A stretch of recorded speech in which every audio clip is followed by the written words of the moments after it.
A paz, amados. Mais uma vez estamos aqui para fazer esta live falando a respeito da igreja primitiva e a igreja moderna, né? Na live passada nós demos uma introdução daquilo que nós pensamos e que nós queremos apresentar diante de você a respeito da igreja primitiva e da igreja moderna, né? Nós falamos, baseado em Atos dos Apóstolos, no capítulo 4, e nós vamos falar, né, do texto e do contexto da igreja primitiva e da igreja moderna. E para iniciar essa segunda live, eu quero falar a respeito do período em que a igreja foi perseguida de uma maneira anormal, de uma maneira, podemos dizer, até brutal, né? E a primeira perseguição, a gente pode dizer, aconteceu quando Nero era o imperador de Roma. Nero, ele tinha as suas manias como imperador, e uma ocasião ele tacou fogo em Roma. E quando ele viu que ele tinha feito uma besteira muito grande, ele resolveu acusar alguém sobre o que ele tinha feito, porque ele sabia que ele poderia perder, né, o seu reinado, o seu império.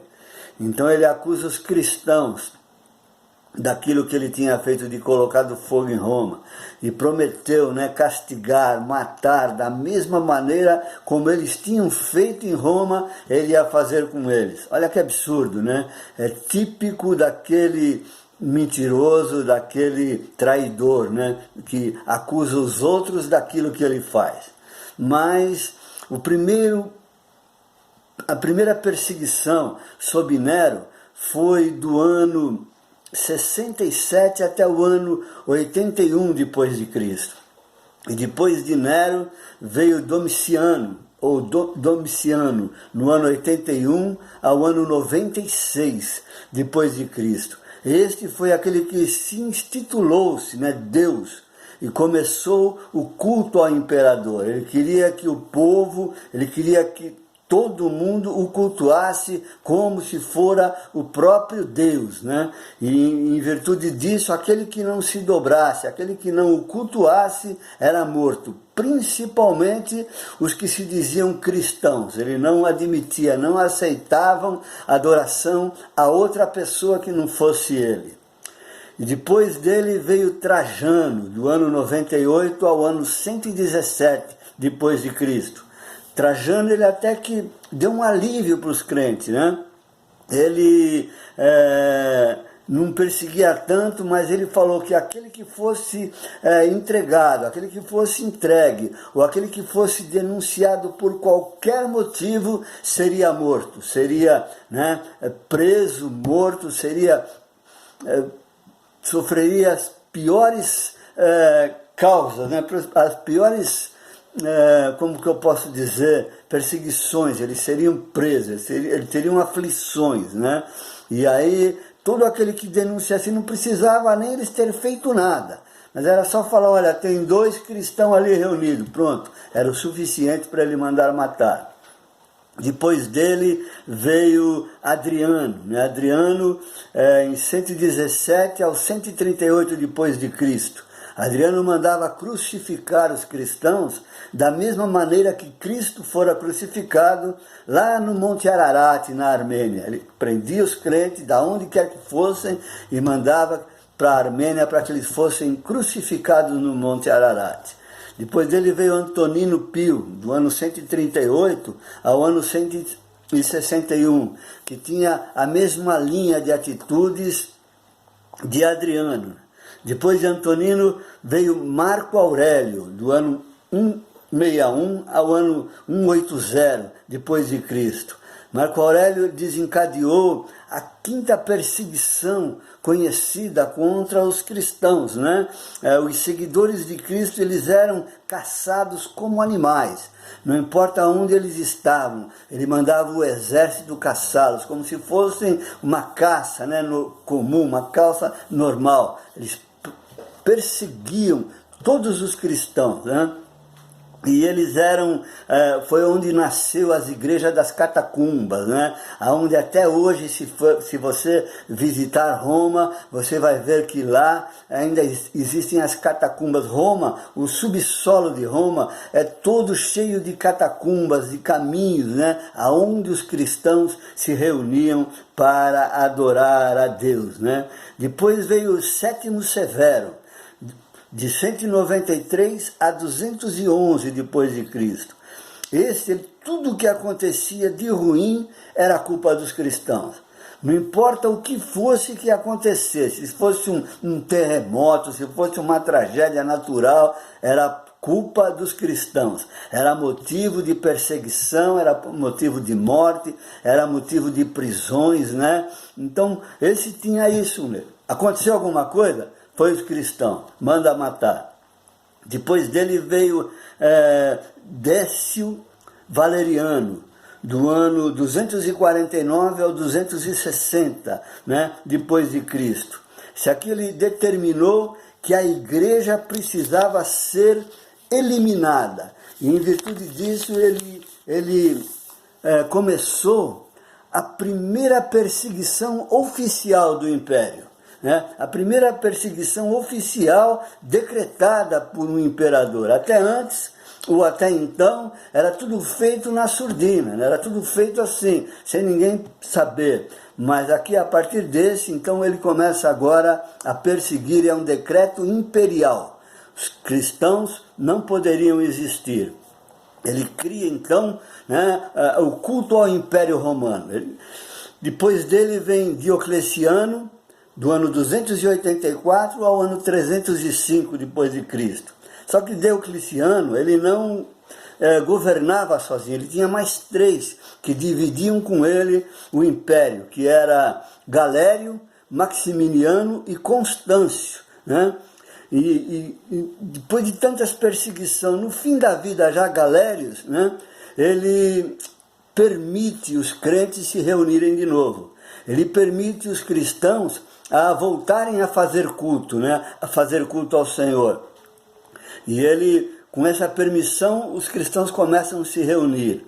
Até que Constantino, no ano 306 ao ano 337, depois de Cristo, ele assume então, né? E aí ele começa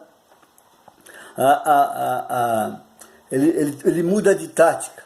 Porque ele está indo para uma batalha, ele está com o seu exército para uma batalha, e ele percebe que ele tomou o caminho errado. E quando ele se vê perdido, ele fala assim, olha, agora nós vamos perecer, porque nós estamos perdidos, né? Nós não temos retaguarda, nós não temos ajuda nenhuma. E se o exército inimigo nos atacar, nós seremos mortos. Quando ele olha, ele vê um brilho muito forte no céu, e ele olha, e ele tem uma visão, uma revelação, né? Ele acredita que era Cristo se mostrando a ele para que ele se fizesse aquele caminho, né? E Cristo mostra ali então um X e um P trançando aquela imagem, mostrando ali para ele que era Cristo, né? No grego era Cristo ali, ou ungido, ou enviado. E aí ele vem e pinta nos escudos aquele símbolo, né? Aquele P atravessando um X, né? Como um símbolo do cristianismo. E em virtude disso, ele, quando volta, que ele sai vencedor daquela batalha, ele volta e então ele começa agora, ele decreta agora, né? O culto ao católico, né? O catolicismo. Ele cria agora a Igreja Católica Romana. Ele levanta um Papa, e esse Papa é que deve ser adorado. Esse Papa é que deve ser a autoridade máxima, a palavra máxima da Igreja, né? Tudo que acontecesse, este Papa agora, colocado por Constantino, ele teria que, a palavra seria dele, né? A palavra. E isso aconteceu no ano 313, né? Ele oficiou a religião romana, a religião católico-romana, né? E aí ninguém mais podia adorar alguém a não ser o Papa, obedecer alguém a não ser o Papa, né? E o Papa se subjugava, é lógico, a ele, né? E aí nasceu a Igreja Católica Romana, nasceu o papado. E é interessante que antes de Constantino, a igreja foi perseguida de uma maneira assim que era para exterminar a igreja. Mas interessante é que quando a igreja era perseguida, era o período que a igreja maior crescia. Quando os cristãos eram presos, né, e exortados a renunciar a Cristo, a assinar um documento renunciando a Cristo, adotando o imperador como Deus, ou agora o Papa como o seu Deus, eles seriam livres, né? Eles seriam absolvidos de qualquer culpa. Mas o cristão não fazia isso. Então, quando ele não fazia isso, ele era morto. E quando eram perseguidos só por causa das festas romanas, eles serviam como espetáculo nas arenas, né? Serviam como diversão para o povo romano. Mas aí vem agora Constantino, tem uma visão que acredita ser o próprio Cristo falando com ele, e agora ele se converte entre aspas, né? Porque ele não poderia perder o comando, não poderia perder o reinado. E o que ele faz? Ele permite o culto, agora o culto apostólico romano, ele determina o Papa como líder da igreja, a autoridade máxima, palavra com poder absoluto. E aí o que acontece?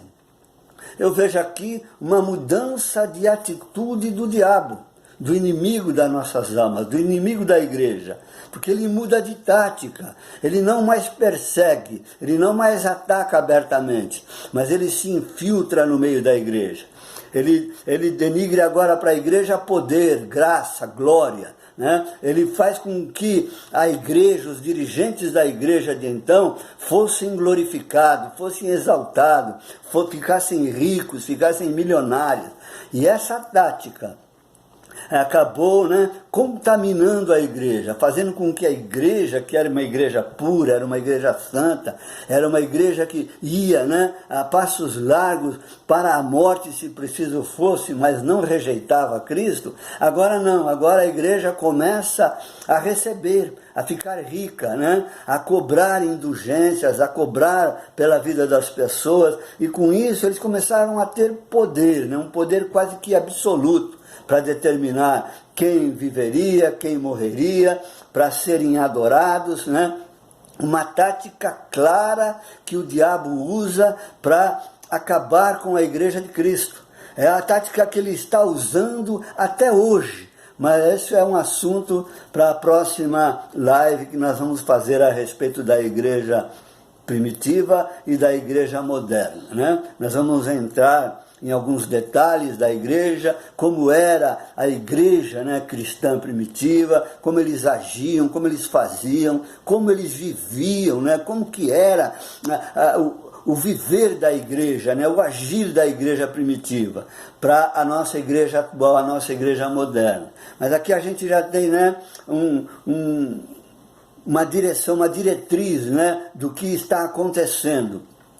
A mesma coisa que aconteceu quando Constantino permitiu e elegeu um Papa para dirigir a religião, a Igreja Católica Apostólica Romana, que deveria ser adorada, deu poder para a igreja, deu glória para a igreja, deu honra para a igreja, em detrimento ao nome do nosso Senhor e Salvador Jesus Cristo. E quando eles fizeram isso, a igreja ficou uma igreja misturada, né? E nós temos muitas coisas para ver que a Igreja Católica é uma igreja riquíssima, né? Uma igreja milionária, e vemos isso lá no Vaticano, né? Tem até banco, tem tudo lá dentro, né? O poder que eles têm, mas Cristo está longe desse lugar. Mas isso é uma continuação das nossas lives. Então eu quero que você, né, assista pelo YouTube, você digita lá, né, no YouTube, Danilo Morales Fernandes, e vai aparecer lá o nosso canal, A Hora do Desafio.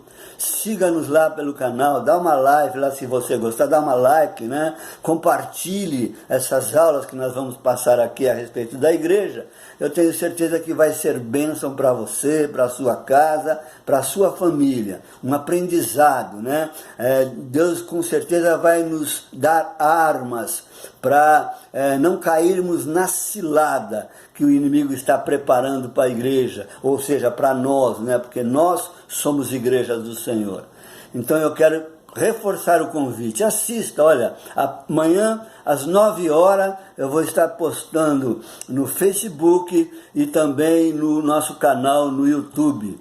Vai lá, assista, dá um like, compartilha, chame alguém para participar, escreva para nós, faça isso, com certeza Deus vai te abençoar nos abençoando. Que Deus lhe abençoe, que Deus lhe guarde, que você tenha uma semana de bênçãos e de vitória. É o desejo do meu coração em Cristo Jesus.